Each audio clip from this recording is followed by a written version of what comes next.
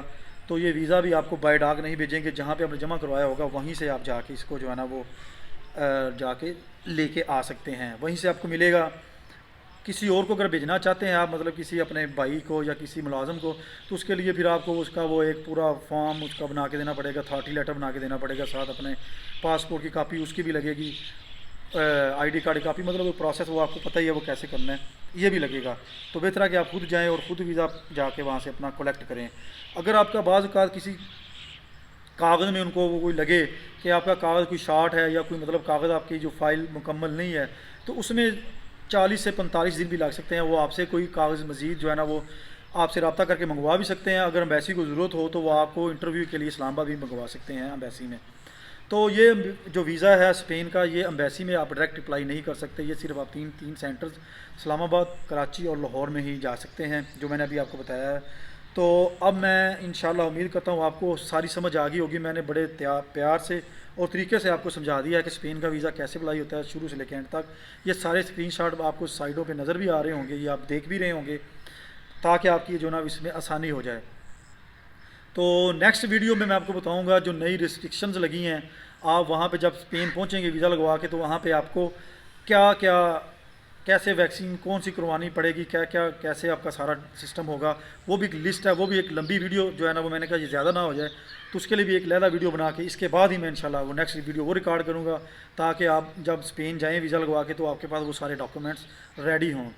تو یہ visa process کروانے کے لیے آپ کو PCR ٹیسٹ کروانا ضروری نہیں ہے، آپ نے PCR ٹیسٹ کی رپورٹ بھی نہیں ساتھ کروانی، اور نہ ہی آپ نے وہ اپنا ساتھ لگوانا ہے جو آپ نے ویکسینیشن کروائی ہوئی ہے اس کا بھی سرٹیفکیٹ ساتھ نہیں لگے گا، تو یہ بھی آپ نے دھیان کرنا ہے۔ اچھا جی، تو یہ تھی آج کی ویڈیو، امید کرتا ہوں آپ کو پسند آئی ہوگی۔ چینل کو ابھی تک سبسکرائب نہیں کیا، سبسکرائب کر لیں، بیل آئیکن کو پریس کر دیں۔ تو پھر آپ سے ملتے ہیں نئی ویڈیو میں نئے ٹاپک کے، تب تک کے لیے تم کو اجازت دیجیے، اللہ حافظ۔